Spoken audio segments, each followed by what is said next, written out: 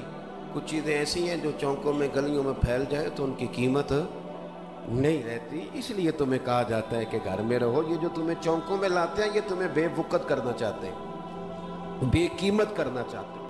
انسان تھوڑی دیر کے لیے، اگر تھوڑی دیر کے لیے غور کرے تو بڑے بڑے جانور انسان سے بڑے طاقتور ہیں، لیکن اللہ نے ان کی نکیل انسان کے ہاتھ میں تھما دی۔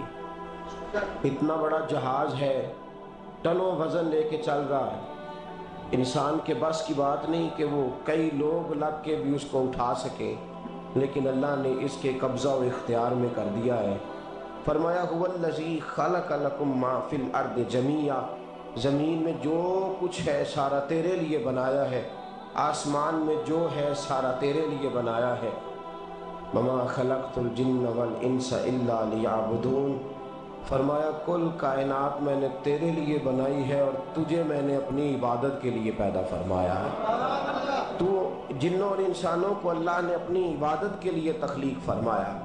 مقصد زندگی، مقصد تخلیق، دنیا میں آنے کا مقصد اولی اور مقصد آخری اللہ کی عبادت، اللہ کی معرفت، اللہ کی طرف توجہ، اللہ کی طرف رجوع، یہی ایک مقصد تھا انسان کے آنے کا۔ اسی کو قرآن نے بیان کیا تھا۔ اپنے اپنے مقاصد، درود شریف پڑھنے والوں سے بلند صلاۃ و سلام علیک یا سید یا رسول اللہ۔ اپنے اپنے مقاصد، اپنے اپنے معاملات کو ہم نے ترتیب دے لیا ہے۔ صبح سے شام تک کے معاملات سارے کے سارے ہمارے ذاتی، نجی اور ہمارے اپنے بنائے ہوئے مقاصد کے تحت گزر رہے ہیں۔ حالانکہ رب کریم نے فرمایا کہ انسان، میں نے تجھے اپنی عبادت کے لیے بنایا ہے، اپنے لیے تجھے بنایا ہے، تو میری بارگاہ میں سجدہ ریز ہو، تو میری بارگاہ کی طرف توجہ کرے، تو میرے لیے تسبیح پڑھے، تو تہلیل کے جملے بولے، تو تکبیر کہے، تو میرے محبوب پہ نازل ہونے والے قرآن کی تلاوت کرے۔ تجھے تو اس لیے بنایا تھا۔ عبادت کا معنی یاد رکھیے گا، عبادت کا معنی فقط نماز پڑھنا نہیں، عبادت کا معنی صرف نماز پڑھنا نہیں، نماز عبادت کا ایک جز ہے، نماز عبادت کا ایک حصہ ہے۔ عبادت نماز پڑھنے کا نام نہیں، عبادت روزہ رکھنے کا نام نہیں، عبادت صرف اور صرف حج کرنے کا نام نہیں، فقط ذکر فکر کرنا عبادت نہیں، بلکہ اللہ کا حکم ماننے کا نام عبادت ہے۔ خدا رسول کی بات ماننے کا نام عبادت ہے۔ جہاں جانے کا خدا حکم دے وہاں چلے جاؤ، یہ عبادت ہے۔ جہاں جانے سے منع کر دے وہاں کبھی نہ جاؤ، یہ عبادت ہے۔ اگر نماز پڑھنے کا نام ہی عبادت ہوتا تو پھر فجر کی فجر کے وقت کیوں پڑھنی پڑتی، پھر ظہر میں ہی کیوں فرض ہوتی، پھر عصر کا وقت مغرب میں جا کے کیوں نہ شروع کیا جاتا، پھر انسان کی مرضی تھی جب پڑھ لیتا۔ فرمایا نہیں، عبادت میری ہے، اصل میری اطاعت ہے۔ میں جب کہوں کہ یہ فجر کا وقت ہے تو تجھے فجر مان کے پڑھنا، جب کہوں ظہر کا وقت ہے تو ظہر مان کے۔ ہم نے عبادت کو مخصوص کر دیا، مسجد میں چلے جانا، نفل پڑھ لینا، کچھ دیر قرآن شریف پڑھ لینا، کچھ دیر اللہ کی عبادت کر لینا، کچھ دیر ذکر اذکار کر لینا، اس کا نام عبادت ہے۔ اور باہر نکل کے بے شک جھوٹ بولے، باہر نکل کے بے شک غیبت کرے، باہر نکلے اور کم تولے، باہر نکلے اور اپنی من مرضی کرے، تو یہ عبادت نہیں۔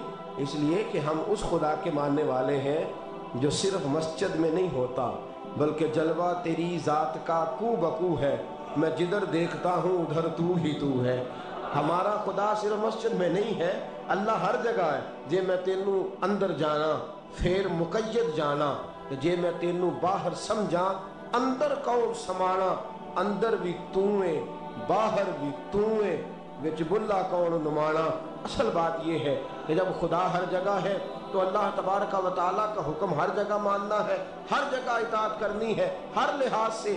رب کی بات ماننے کا نام عبادت ہے، اللہ کی، اس کے رسول الپاک صلی اللہ علیہ وسلم کی بات ماننے کا نام، توجہ ہے آپ کی میری بات پہ؟ عبادت کا مفہوم سمجھیے گا، عبادت کا مفہوم سمجھیے گا۔ ہمارا وہ دین نہیں جو پنڈتوں، جوگیوں، راہبوں کا مذہب ہے کہ جنگلوں میں نکل جاؤ، تسبیح لے لو، میں کھٹکتا ہوں دل عالم میں کانٹے کی طرح اور تو فقط اللہ اللہ اللہ۔ یہ مذہب نہیں۔ ہمارا دین کہتا ہے مسجد میں بیٹھ کے جو ذکر کرے گا اسے بھی ثواب ملے گا، اور جو محنت کر کے کما کے بچوں کو کھلائے گا اسے بھی ثواب ملے گا۔ ہمارا دین یہ کہتا ہے جو مسجد میں بیٹھ کے قرآن پڑھے گا اسے بھی ثواب ملے گا، اور جو گلی میں پڑا ہوا کانٹا اٹھا دے گا اسے بھی اللہ اجر عطا فرمائے گا۔ اللہ کا حکم ماننا، اللہ کا حکم ماننے کا نام عبادت۔ محمود غزنوی کے پاس ہیرا ہے۔ محمود غزنوی کے بڑے غلام تھے تو ایک بڑا پیارا تھا اسے، آپ جانتے ہیں اس کا نام کیا تھا؟ ایاز محمود غزنوی کو بڑا تو حسد شروع ہو جاتا ہے ہر جگہ، الا ماشاءاللہ لوگ کہنے لگے بادشاہ ہر وقت اسی کو پیار کرتا رہتا ہے، ہر وقت اسی کی طرف توجہ کرتا رہتا ہے۔ بادشاہ نے ایک دن آزمانا چاہا، اتنا ہیرا تھا، موٹا ہیرا بادشاہ کے پاس۔ بادشاہ نے ایک وزیر صاحب کو بلایا، کہا یہ اینٹ پکڑو، ہیرے پہ مارو، اسے توڑ دو۔ کہنے لگا بادشاہ بات تیری ٹھیک ہے پر بڑا قیمتی ہیرا ہے، کیوں تڑوا رہے ہیں آپ؟ مال خزانہ میں رکھ دیں، کام آئے گا، کسی نہ کسی جگہ پہ استعمال ہو جائے گا، آپ کیوں اس کو تڑوانے کی ضد کر رہے ہیں؟ بادشاہ سلامت نے کہا اچھا تم نے ٹھیک مشورہ دیا، میں ہی جذبات میں آ گیا تھا۔ ایک دوسرے آدمی کو بلایا، اس کو کہا یہ ہیرا توڑنا ہے۔ اس نے کہا بادشاہ مجھے لگتا ہے پوری دنیا میں اتنا موٹا ہیرا تیرے پاس ہے، کسی اور کے پاس نہیں ہوگا، یہ توڑنے کی چیز نہیں تجوری میں سنبھالنے کی چیز ہے، اسے سنبھال کے رکھ۔ تیسرے کو بلایا، چوتھے کو بلایا، جس کو بھی بلاتا رہا وہ بادشاہ کو سمجھاتا رہا، جس کو بلایا بادشاہ کو سمجھایا۔ ایاز کی باری آئی، کہا ایاز ادھر آ، توجہ ہے آپ کی، ایاز ادھر آ، یہ ہیرا تو توڑ دے۔ اس نے اینٹ پکڑی، زور سے ماری، ہیرا توڑ دیا۔ بادشاہ کہنے لگا بڑا بیوقوف ہے بھئی تو، یہ سارے میرے خیر خواہ مجھے سمجھاتے رہے اور تو نے خیال ہی نہیں کیا، میں بیوقوف تھا تو بھی ساتھ ہو گیا، توڑ ہی دیا۔ کہنے لگا بادشاہ غلطی ہو گئی، مجھ سے غلطی ہو گئی، مجھے نہیں توڑنا چاہیے۔ اس نے کہا اچھا چل چھوڑ، ایک بات بتا، تیرے سامنے جو سب مجھے مشورے دے رہے تھے تو نے کیوں نہیں دیا؟ میں نے تجھے کہا توڑ دے، کیا لفظ ایاز نے کہے، کمال کر دی۔ کہنے لگا بادشاہ میرے دل میں خیال آیا ہیرا ٹوٹتا ہے تو ٹوٹ جائے، میرے بادشاہ کا حکم نہیں ٹوٹنا چاہیے، یہ ٹوٹتا ہے تو ٹوٹ جائے، یہ کرچی کرچی ہوتا ہے تو ہو جائے، خزانہ خالی ہوتا ہے تو ہو جائے، لیکن میرے مالک کا حکم نہیں ٹوٹنا چاہیے۔ بادشاہ میں ہر چیز توڑ دوں گا پر میں تیرا حکم نہیں توڑ سکتا۔ بس دوستو یہی عبادت ہے، بلا مثال و بلا تشبیہ بات سمجھیے گا۔ جس نے خدا کا حکم توڑ دیا اس نے عبادت نہیں کی، اور جس نے خدا کا حکم اچھا آؤ نماز کے لیے، دکان کا وقت ہے، گاہک بھی زیادہ آ گئے ہیں، رش پڑ گیا ہے، اب تھوڑا وقت مشکل ہو جائے گا، ذرا تھوڑی دیر میں پڑھ لوں گا۔ ہیرا ٹوٹتا ہے تو ٹوٹ جائے، گاہک آنے کا سلسلہ ٹوٹتا ہے تو ٹوٹ جائے، روزی آنے کا سلسلہ ٹوٹتا ہے تو ٹوٹ جائے۔ مسلمانوں خدا کا حکم نہیں ٹوٹنا چاہیے، رسول اللہ کا فرمان نہیں ٹوٹنا چاہیے۔ میرے رسول پاک صلی اللہ تعالیٰ علیہ وسلم کا اقبال نے کیا کہا؟ کہنے لگا اے طائر لاہوتی، اس رزق سے موت اچھی جس رزق سے آتی ہو پرواز میں کوتاہی۔ کہا خدا کا حکم نہ توڑ بیٹھنا، اور عبادت بھی جس کو اللہ کہہ دے وہ عبادت ہے۔ ایک بندہ زوال کے وقت نماز پڑھنے کھڑا ہو جائے تو ہو جائے گی، کیوں؟ نماز نہیں پڑھ رہا۔ اچھا میں آپ کو روایت سناتا ہوں، شیر خدا مولا کائنات حضرت علی المرتضیٰ رضی اللہ تعالیٰ عنہ فرماتے رسول پاک صلی اللہ علیہ وسلم نے ہمیں منع فرمایا جب عید الفطر کا دن ہو یا عید الاضحیٰ کا دن ہو تو تم نے کیا کرنا ہے؟ فجر کی نماز پڑھنی ہے، اس کے بعد اشراق چاشت نہیں پڑھنی، فجر سے لے کر عید کی نماز تک درمیان میں کوئی نماز نہ پڑھنا۔ جب عید کی نماز ہو چکے پھر تمہیں اجازت ہے جتنے مرضی نفل پڑھو، لیکن فجر سے لے کر عید تک تم کوئی اور نماز نفل درمیان میں نہ پڑھنا۔ حضرت علی المرتضیٰ شیر خدا کا زمانہ ہے، عید کا اعلان ہو گیا، عیدگاہ میں لوگ کٹھے ہو رہے ہیں، ایک شخص دوڑا دوڑا آیا، اس نے آ کے نماز کی نیت باندھ لی۔ توجہ ہے آپ کی؟ میں نے کہا عبادت ہے خدا کا حکم ماننے کا نام۔ حضرت علی رضی اللہ تعالیٰ عنہ نے نماز کے بعد اس شخص کو بلایا، فرمایا ادھر آ، تجھے نہیں پتا کہ جب تک عید کی نماز نہیں ہوتی کوئی اور نفل نہیں پڑھیں گے؟ کہنے لگا جی میں نے نماز ہی پڑھی ہے، کوئی جرم کیا ہے؟ نماز پڑھی ہے نا, میں نے سجدہ کیا ہے, کچھ جرم ہے؟ حضرت علی نے تلوار نکال لی, فرمایا جو مصطفیٰ کی سنت توڑ کے نفل بھی پڑھے گا میں اس کا بھی سر قلم کر دوں گا, جو رسول پاک کے حکم کے خلاف عبادت بھی کرے گا اس کو بھی قتل کر دیا جائے گا. توبہ کر. یاد رکھیے گا, عبادت خدا رسول کی بات ماننے کا نام ہے. آپ سویرے 8 بجے اٹھ کے کھڑے ہو جائیں کہ میں نے تو فجر پڑھنی ہے, فجر کا وقت 8 بجے نہیں ہوتا, وہ گزر گئی 4 بجے, 4:15 بجے ہو چکا. ایک شخص شام 7 بجے کھڑا ہو جائے, کہے کہ میں تو ظہر کی نماز 7 بجے پڑھا کروں گا, یہ کیسے ممکن ہے؟ اس کا وقت تو 2 بجے کے راؤنڈ اباؤٹ ہے, تجھے اسی وقت ادا کرنی. یاد رکھیے گا عزیز ساتھیو, عبادت اللہ کا حکم ماننے کا نام ہے, لیکن عبادت کی بہت بڑی جو ایک رکن ہے, عبادت کا بہت بڑا جو ایک جز ہے وہ نماز پڑھنا, بہت بڑا جز. حضرت محمد بن ابی بکر حضرت صدیق اکبر کے صاحبزادے رضی اللہ تعالیٰ عنہ کیا فرماتے ہیں؟ فرماتے ہیں مسلمانوں بڑے نصیبوں والے ہو, بڑے نصیبوں والے ہو, تمہیں تو اللہ کی بارگاہ میں جانے کے لیے اجازت ہی نہیں لینی پڑتی, اللہ نے تمہارے لیے دروازہ ہی کھول دیا ہے. جب دل کیا, وضو کیا, نماز کی نیت باندھی, اللہ کے دروازے کھل گئے, اور بغیر کسی ترجمان کے تم نے اپنے رب سے بات کرنی شروع کر دی. عبادت ایسی نعمت ہے, اللہ کی بارگاہ میں کھڑے ہونا, سجدہ کرنا اتنی بڑی فضیلت کی بات ہے. یہ حدیث میرا خیال ہے آپ کو کبھی بھولنی نہیں چاہیے. سید عالم نور مجسم شفیع معظم صلی اللہ علیہ وسلم نے فرمایا, بتاؤ اگر کوئی کسی کے گھر مہمان جائے تو میزبان اس کے ساتھ کیا سلوک کرے گا؟ تو صحابہ کہنے لگا, یا رسول اللہ جتنا میزبان اچھا ہوگا اتنا ہی اچھا سلوک کرے گا, جتنا وہ اعلیٰ ہوگا اتنا ہی اعلیٰ سلوک کرے گا, جتنا وہ عرفہ ہوگا اتنی ہی اس کی بات بھی بڑی ہوگی. نبی پاک صلی اللہ علیہ وسلم نے فرمایا, جو مسجد جاتا ہے وہ اللہ کا مہمان ہے, جو مسجد جاتا ہے وہ اللہ کا مہمان ہے. فرمایا میزبان کے ذمے ہے کہ مہمان کے اوپر رحمت کرے, کرم کرے. فرمایا جب تو مسجد جاتا ہے تو خدا بھی رحمتوں کے دروازے کھول دیتا ہے, اللہ تیرے لیے فضل کے دروازے کھول دیتا. نبی پاک صلی اللہ تعالیٰ علیہ وسلم نے فرمایا, جب تو اپنے گھر سے مسجد جانے کے لیے ابھی نکلتا ہے, ابھی تو گیا نہیں, ابھی تو نکلا ہے, فرمایا تو نے سیدھا پیر اٹھایا ہے تو تیرا ایک درجہ بلند ہو گیا ہے, تو نے الٹا قدم اٹھایا ہے تو تیرا ایک گناہ معاف ہو گیا ہے, پھر تو نے سیدھا قدم اٹھایا ہے تو تیرا ایک درجہ بلند ہو گیا. اپنی اپنی طبیعت ہے نا. حضور نے حدیث سنائی, حضرت سیدنا اسید بن حزیر رضی اللہ تعالیٰ عنہ دیہاتی آدمی تھے, مسجد نبوی سے دور گھر تھا, مسجد آنے جانے کے لیے گدھا رکھا ہوا تھا, گدھے پہ بیٹھ کے مسجد آتے تھے, نماز پڑھ کے اسی پہ بیٹھ کے لوٹ جاتے تھے.